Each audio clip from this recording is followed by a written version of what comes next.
Hello ladies and gentlemen, and welcome back to Tech Showdown. My name is Kevin, this is my co-host Teddy, and today we're checking out this guy right here. It's been a while, so we did a keyboard review, and it's the Logitech G Pro mechanical gaming keyboard. So let's jump right into it then and talk about the design. So as you'll notice straight away, it's a Tenkeyless design, so much more compact than your standard keyboard. Now it's plastic fantastic the whole way round. It feels actually pretty sturdy though, honestly. It doesn't feel like really cheaply built, although it doesn't really seem to use many premium materials, at least on the outside. I do believe it has a metal backplate on the inside though, which gives it that very sturdy feel. Now, it's just matte black on the front and sort of this glossy black on the side, and then sort of like a mix of the two on the back. It's okay. The problem is with black is, for one, I mean, it's color neutral, which is good. Yeah, with RGB, it can go with whatever. That's a good thing about it. The bad thing is that, you know, it just seems to show up dirt very easy, in the sense of if you have like hair from a cat, like I do, that keeps jumping on your desk, and things like that, it just shows up very, very easily on it. That will still be the case with others, but that's always kind of like the downside of black. Aside from that, though, it's fine, and honestly, that isn't really a big deal anyway. It's just something that you need to sort of note. But up top, we see a USB cable that is detachable, so that's going to be really good for the people that travel a lot. That makes it much easier. You can just pull that cable out and then roll it up really nice. And it's a very flat keyboard. When you don't have the stands up, it's very, very flat. Now, I know some people out there really like that, but personally, I don't. I found with the first stand on, it was fine. With the second stand on, it sort of made it a bit too angled for me, but it's good that you have the choice there. A lot of keyboards, you'll just have the one sort of stand. So it might be just way too flat normally, and then it may be way too steep and angled with the stands up. So it's good that it has two adjustments there. Now let's move over to the keys, because that's the more important thing. What key switches does it use?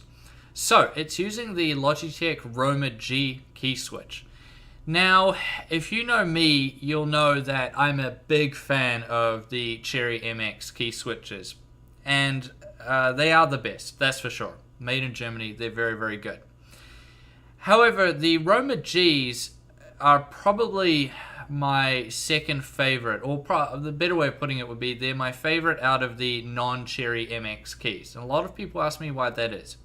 So these ones, they basically feel like Cherry MX Brown switches. Just shorter, that's how I would put it. Maybe, to put it crudely, it would be like a Cherry MX Brown with something stuck under it.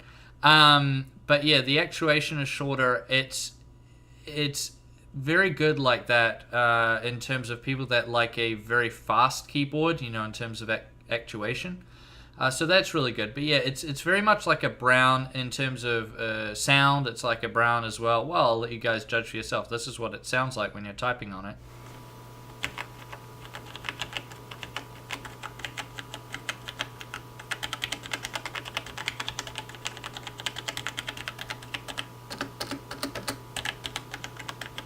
So that gives you an idea there.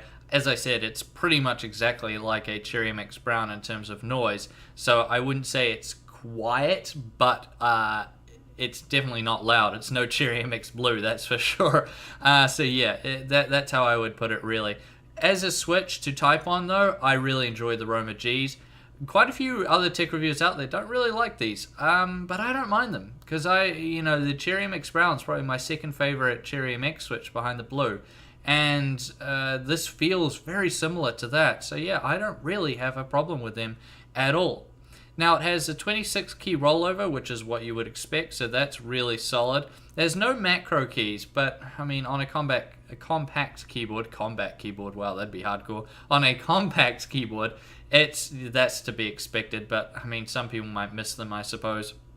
The keycaps themselves feel very nice, sort of a little bit grippy, and they're just quite nice to use. Feel quite nice anyways. And there are media keys. up on the function keys and like the print screen key and that on the bottom. You have to use the FN key down the bottom to use them, and then up top you have a dedicated game mode button, which basically from default just turns off the Windows keys and the function key, and a lighting button there as well for those people out there that like to use the physical lighting buttons rather than just going into software that I think pretty much everybody else likes to do. Speaking of lighting, let's move over to the RGB lighting then.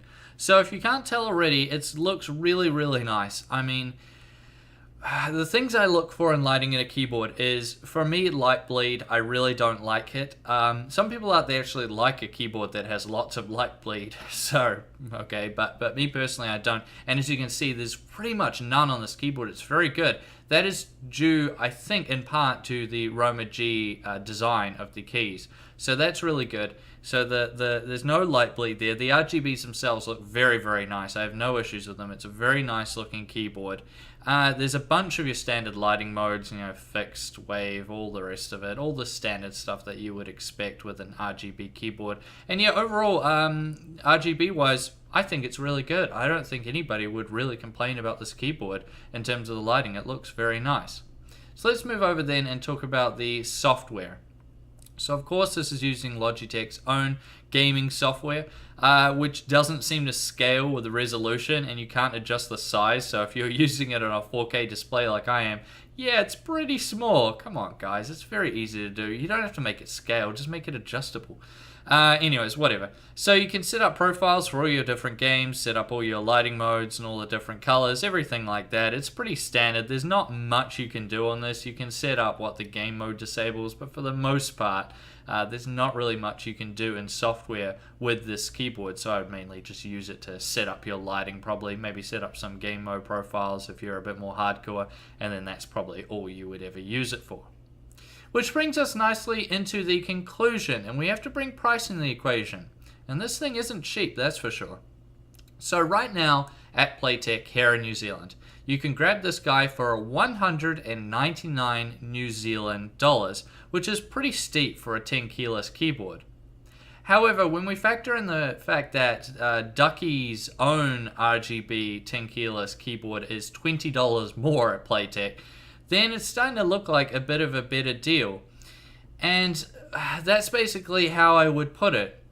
This keyboard is quite expensive when you compare it to other mechanical keyboards as a whole, but when you factor in that this is RGB, it is a mechanical keyboard, and it's a Tenkeyless, so a more compact design, it's actually not that bad of a deal. I would say it's just fine, and its position is fine. However, I would definitely only recommend it for those people out there that are really looking for basically something that ticks all those boxes. So if you're a person out there that was just like, oh, man, I need a compact keyboard that has mechanical switches and is in a Tenkeyless design and RGB, then, you know, sure, grab this guy. It's going to be perfect for you. But if you were someone out there that maybe doesn't care about it being compact, a Tenkeyless design, maybe doesn't care about RGB lighting, then there's plenty of better choices out there, especially if you're just looking for something with a solid mechanical switch. The Corsair Strafes come to mind. They're quite a bit cheaper. Ducky ones as well, that would be a good one. And even if you're just, you know, wanting to stick within Logitech's own line, something like the G610 would be very good also, and that features Cherry Max switches. So I'd say switch-wise, that would be better than this one as well. So yeah, that's basically how I would put it. This keyboard is solid. If we take price out of it and market positioning out of it, then yeah, I can recommend this guy. It was fine for me. It did everything it was supposed to, just fine, no issues. However, when we bring it into, bring price and positioning into it, yeah, then you're really going to have to think, you know, are these features worth it to me and paying that extra money? Because if it is, sure, go for it. You'll get yourself a great keyboard. But if it isn't, there are other alternatives. Now, I thank you all for watching this video. Please subscribe to my channel, Tech Showdown, if you haven't already, to catch my Threadripper Showdowns as soon as they drop. Sorry, guys, it's been a bit delayed. It's just New Zealand is so far away from everybody else. It takes everything a million years to get here. But I'll get the reviews up as soon as I can. And as always, I'll see you guys next time.